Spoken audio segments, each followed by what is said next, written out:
And welcome everybody to this week's edition of the Life and Legacy Show, sponsored by the Seckler Law Firm. My name is Tim Seckler, owner of the Seckler Law Firm, estate planning, elder law attorney.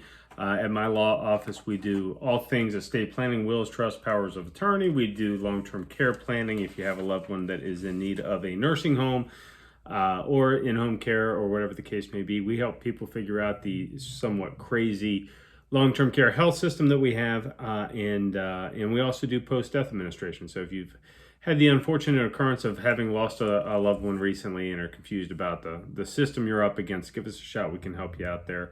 And on the show, if you haven't listened before, we talk about these things. We talk about issues of impacting you with regard to your estate, with regard to your planning, protection of assets, making sure your kids get their inheritance correctly, and all those sorts of things. So we hope that the podcast, the radio show here is interesting and informative. But what I don't want you to do is consider anything that we talk about here to be legal advice. I'm going to talk about some legal issues today that are sort of going on out there in the world and give you my thoughts on some of them. But this show is meant to be educational.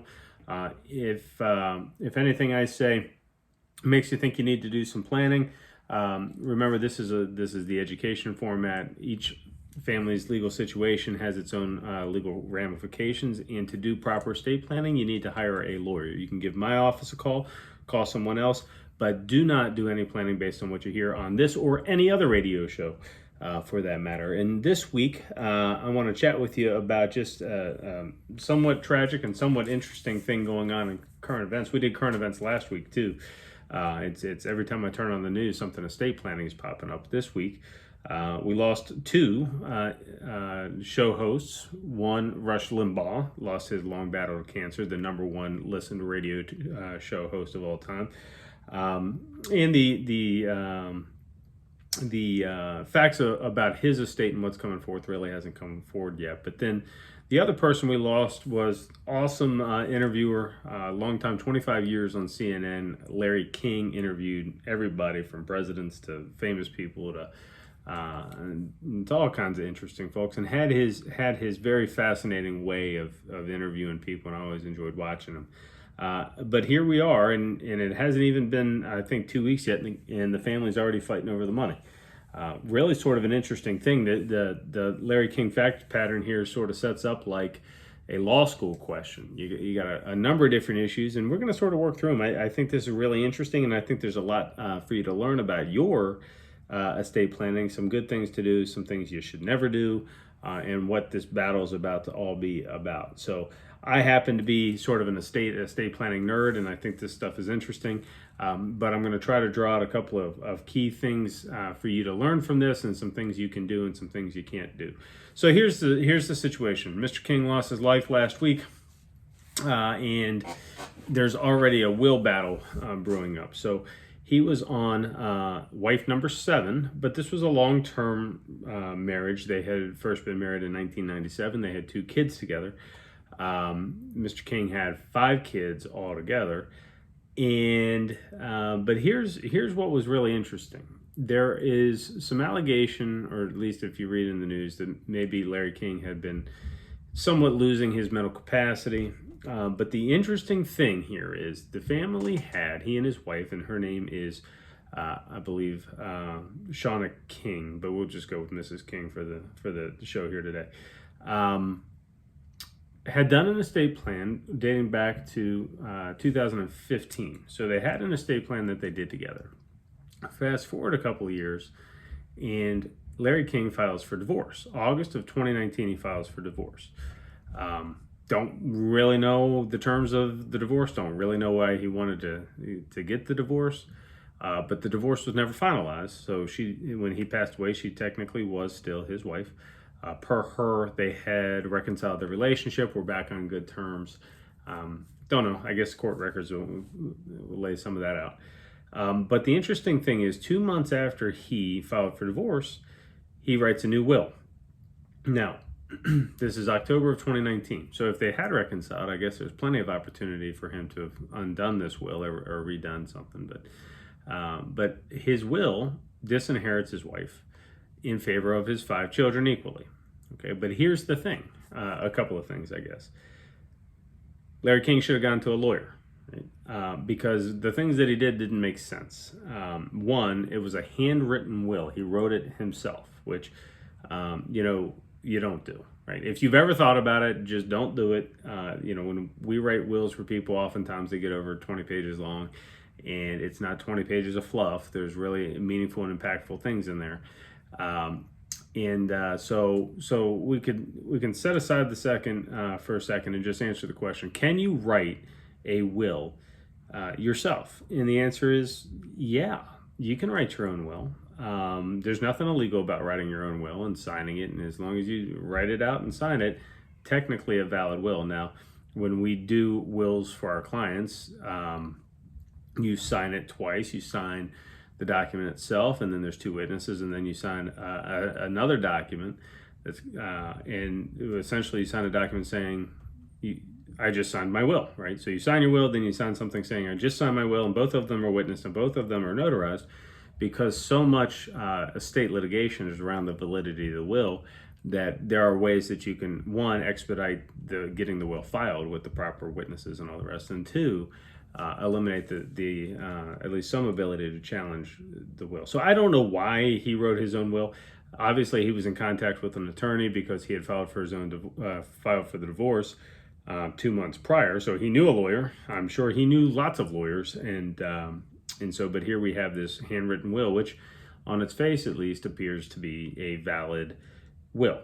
Now, what's interesting, when I read the first article about Larry King in this legal battle that's coming forward, I read that his estate was only $2 million, and I thought, oh, well, how is this guy's estate only $2 million, right? He had his own TV show for almost 3 decades. And then you come to find out that there's $144 million sitting in trusts somewhere. That came out a little bit later, but his estate. So when you hear the word estate, a person's estate really means the assets that the individual had in their name when they passed away. Okay, so if it's in a trust, it's not technically part of the estate. Now, we call this entire practice area estate planning, and sometimes it's planning for assets that are in the exact estate. Sometimes it's assets that are not in the estate, but part of a more comprehensive plan. Like an IRA, for example, is not in your estate because it's always a beneficiary designated asset. But as I understand it, there's something like $144 million in trusts. I don't know who the trusts are for the benefit of, if they're for his wife, if they're for the kids. But it looks like the legal battle, at least so far, is over $2 million that he had in his own name that will pass according to the terms of his will. So now the question comes into play: which will, right? There's the earlier will that they had done together. Then there's the subsequent will that he does in handwriting. Well, under the law, when you do a new will, by default, it throws out the old will, right? So if this is a valid will, then the old will is out. Now, Mrs. King is challenging the validity of the will on a couple of grounds, I think. One, she seemed very surprised by the existence of this will. She has indicated that she thought that he was of weakened intellect. Maybe he didn't have the capacity to do the will. I don't know that that's a winning position. Maybe it comes down to medical records. Who knows? But then there's this other thing called undue influence. Okay, now undue influence is an interesting argument, and I would guess if she's going to prevail in her challenge to this will, it may be under a claim of undue influence. But before we get to that, there's another thing that Mr. King should have gotten some legal advice around. And that's simply the fact that you're not allowed to disinherit a spouse, at least in Pennsylvania, and I imagine most states. Like, I could write a will saying my wife doesn't get anything, but when I pass away, she still gets something. It's called the elective share. So a spouse has the opportunity to elect against the will. So if the will leaves a spouse nothing or limited resources, a spouse can always go into court and elect against it and attempt to get additional assets. In Pennsylvania, it works out to about a third. Now, again, I don't know what the trusts are. Maybe one of the trusts is for her benefit and might throw out any of her elective share arguments. Maybe she's going to benefit financially anyhow here. But if she's going to succeed against the will, I would imagine that there's going to be a successful elective share claim, and she's still going to get some money. Okay, so those of you considering disinheriting your spouse, it's not something that the law allows you to do entirely, but Apparently, Mr. King didn't know that. So I see her getting something here just because of that argument alone. Now, let's go back to the undue influence idea. Before I get into that, enough law school, enough legal technical. Let's talk about how you can improve your plan, how you can create your own plan. Avoid mistakes like this. Avoid your family fighting over your money, and do your own estate plan. Look, we've already pointed out, I think, 3 or 4 different problems that Mr. King, a multimillionaire, had with his estate plan because he just didn't go through the motions of doing it the correct way. At least that's what I'm guessing. So here's the thing. You need to do planning. I don't care if you have $2 or $2 million or $20 million. You need to do some estate planning, because it's not just about answering the question who gets the money when you pass away. It's also about answering the questions, well, who's going to make my healthcare decisions, and who's going to make the decisions with regard to my finances in the event I'm incapacitated. And yes, who gets an inheritance, but then under what terms and conditions? You know, what happens if a child of mine is young? What happens if a child is disabled? And I need to do some planning for this. What happens if I leave money to my spouse and then my spouse remarries? Now, where are my kids in this situation, right? So we do estate planning to answer all types of questions, not just the one about who gets the money.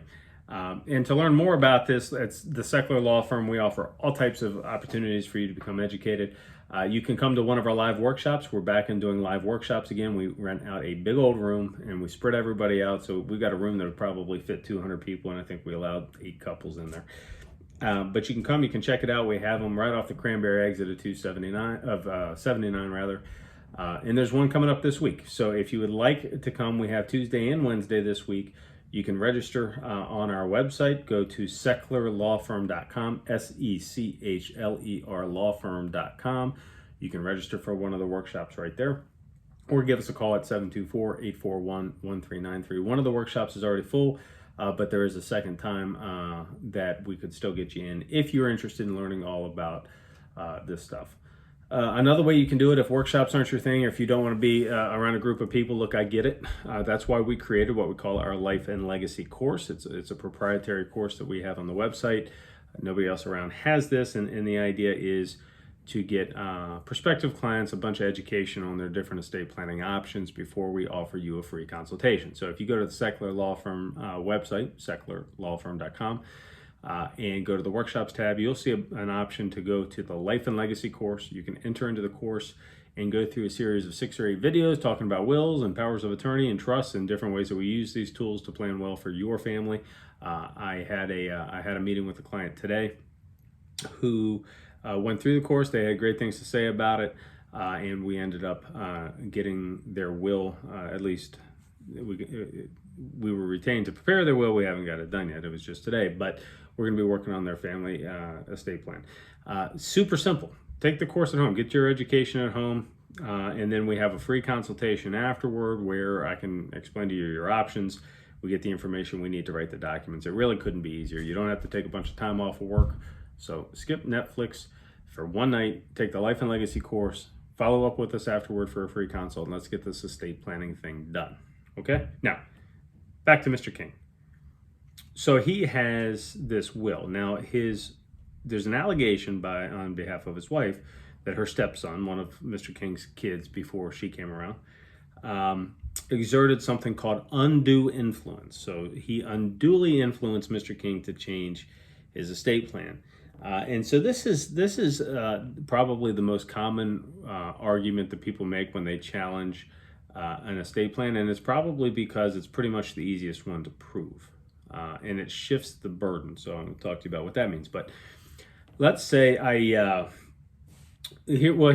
just use Mr. King. So Mr. King is alleged to have been of somewhat weakened intellect, okay, and somewhat dependent on a child for his care. Okay, so there's what we have, and this is the first prong of undue influence, is we have something called a confidential relationship. So somebody that's in close, and it doesn't have to be a legal relationship like a spouse. It could be a moral one. It could be just a time-intensive one. But there's a confidential relationship where the person has the ability to influence the deceased person. There's some requirement of, and it doesn't necessarily have to be exactly this, but some requirement of weakened intellect, that the person was somehow vulnerable to this confidential relationship. And then finally, that the person who exerted this this influence was benefited by the change in the estate plan, right? Which on its face, Mrs. King may have an argument that all three of those prongs were met. Now, if all three of those prongs are met, at least under Pennsylvania law, then the burden shifts to the person who's now been named to receive the greater inheritance to prove by clear and convincing evidence that that the change in the estate plan was not a result of undue influence. So you have to prove a negative, which is a pretty tricky thing to do. And so a lot of undue influence claims or challenges to wills can be successful because when that burden shifts to the person who received the money to prove that they did not exert undue influence, that can be a pretty tricky thing to do. So it's easier, in my opinion, in a lot of factual circumstances to hit the three prongs: confidential relationship, weakness, weakened intellect, and that the person actually benefits from the change. Those three aren't all that hard to prove, but it can be difficult to prove the negative that, well, yeah, okay, maybe these three things existed, but that's not why he changed his will. He changed his will because, for example, he was in the middle of a divorce. He just filed for divorce 2 months earlier. He thought he was going to go through a divorce and didn't want his spouse to get everything, right? So this thing is actually going to shape up, in my opinion, to be a really interesting will challenge, and something that it seems like not a month goes by before you've got some sort of a celebrity death, and then the family challenging and fighting over the money and just estate planning mistakes. Estate planning mistakes amongst celebrities is something that we see a lot of because they're public figures and it happens to make the news. But what about all the estate planning mistakes that are made by just common folks? I mean, the courthouses are full of kids fighting over mom and dad's money. And so you want to make sure that you get your estate plan done, and you want to make sure that you get it done correctly so that it is your wishes that are carried out and not the opinions of your kids and not the opinions of the judge or any of that. Okay. There was another one just last year that the gentleman, a young guy that passed away that had been playing the Black Panther and all of the Marvel movies. He didn't have a will at all, right? So what happens when you have a will? Well, it depends. In Pennsylvania, a lot of people assume if you're married, if you're listening to this, if you're married, a lot of people in that situation assume that if I pass away, my spouse just gets the money. Well, but that's not what the law says. I mean, it might work out that way depending on the other family relationships. But if you're married and you have children, what Pennsylvania law says is that your spouse gets the first $30,000 in the estate and then has to split the rest with the kids. Right? So when I explain that to people, they say, well, I didn't know that that's how it worked. Well, look, my kids are 15. My kids are younger. I don't want my kids to get the money. I want my spouse to get the money. Okay. Well, now you know what the state's rule book says. You can create your own rule book, your own will, your own trust to work around what the state's rule book says. See, like in this situation with the wills and the who gets the inheritance, the state of Pennsylvania has a rule book for this. Your question is, does the estate planning rule book that the state provides match my goals? And oftentimes the answer is no. Oftentimes the answer is I do not want money to bypass my spouse and go directly to the kids. I want my spouse to get it all. Okay. You're allowed to do that, but you have to do it. You have to write the will. You have to do it correctly, okay? And please, please, please, please, please, do not write a handwritten will.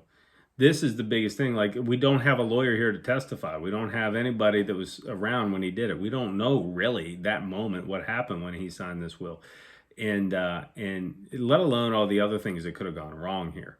I write wills, and you leave wills with trust for young people and trust for disabled people, and you put in all this language about who's responsible for the inheritance tax and what happens if people die before you, and you put all this language in here. Well, I can guarantee you his handwritten will didn't have any of that in it, right? So don't leave your family subject to all of those issues. Okay, so Larry King lost a legend in the radio in the television market. We're not 2 weeks past his death. Already it's all over the news that we have a will challenge. And this is just sort of part and parcel for how this stuff works. I mean, don't think your family's immune for fighting over money. Money is an interesting thing, and it does interesting things to people. And, I have a situation here relatively close to me, actually. Someone passed away, and had a long-term live-in partner who now won't let the kids have any of dad's possessions. She's claiming that they're all joint possessions. So he's down to family photo albums and things like that the kids that, this partner of the deceased person really didn't have any right to. I think it's just all out of spite, frankly. But look, make your wishes known, put it on paper, talk to somebody that understands what they're doing here, and let's do it correctly. So let's talk about one other issue here before the end of the show, and that is a situation that came into the office this week, where both spouses entered the nursing home at the same time. Really, sort of a sad situation.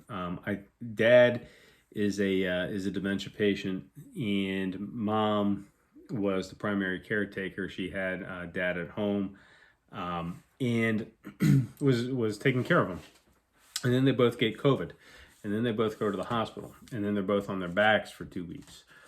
They did recover from the COVID, but now they need rehab because they're up in years and they can no longer get around. They're moving around in wheelchairs right now, so they need to get back to rehab back. And the fact is, I'm not sure Dad's ever going home. Maybe he does. I hope he does. I hope that the family can get back to some level of normalcy here.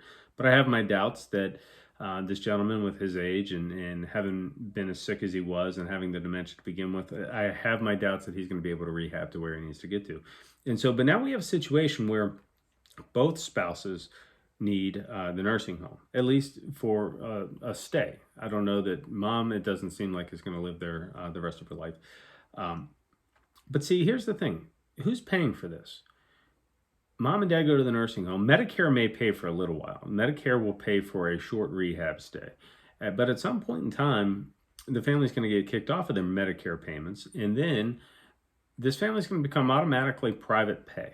Okay, so now, in a married case, you've got two spouses in the nursing home, each room costing $11,000 a month. So we got $22,000 to $23,000 going out the door every month to this nursing home stay until one or both of them can leave. So what do we do about it? Well, there are some strategies that you can implement. A large portion of our practice at the Secular Law Firm is committed to helping families understand the long-term care rules, the long-term care payment options, whether it's veterans benefits or Medicaid benefits, that we can get people eligible for these benefits to pay for the nursing home. But a married case with both of them in is a bit of a tricky situation because the Medicaid office, the Medicaid rules, treats single people differently than they treat married people. So if a single person goes in, meaning a widow or a widower or just a single person, goes into the nursing home, essentially all their money is available for care. Yeah, the state doesn't count the house from an eligibility standpoint, but when the person later passes away, the state has a right to it has a right to claim against the estate, which means that they get the house after you pass away. So a single person may go to zero. Married people, there are some protections. When one spouse goes in, there are some protections for the healthy spouse. So the healthy spouse can keep half of the money up to a maximum of about $130,000. They can keep some of their own income. They can keep their own retirement accounts in Pennsylvania for now. So there are some protections there. But what do you do when both spouses go in? Well, the way the rule book works, if we need to apply for both of them for Medicaid benefits, is essentially you have two single people, which means we don't get to keep $130,000. They both need to apply for Medicaid. So this family right now, if they're unable to come home, has all of their dollars, their entire net worth, exposed to this long-term care stay at a rate of over $20,000 a month, which most families can't withstand that for very long. So I use this example to hopefully teach you that this is not where you want your family to end up. You need to do some estate planning, guys. You need to protect assets. You need to take action to protect your family, to protect your savings, to protect your house from this terrible government rule book that requires you to go broke. Because if you don't, 1 in 3 seniors is going to end up with dementia, and the nursing home costs $130,000 a year, and you're exposed to it. If you want to learn more about it, come to one of our upcoming workshops. You can register at secularlawfirm.com, SECHLER lawfirm.com. You can take the webinar that's upcoming, or you can take our Life and Legacy course. But get the education you need to make decisions regarding your family's best interest, how to protect your money, how to protect your savings. I want to thank you for listening to this week's show. Remember, folks, this is education. Don't make legal decisions based on what you hear on this or any other radio show. I hope that you did find it interesting, and I hope you tune in again next week. Again, Tim Sechler from the Sechler Law Firm, SECHLER, lawfirm.com. Thanks for listening.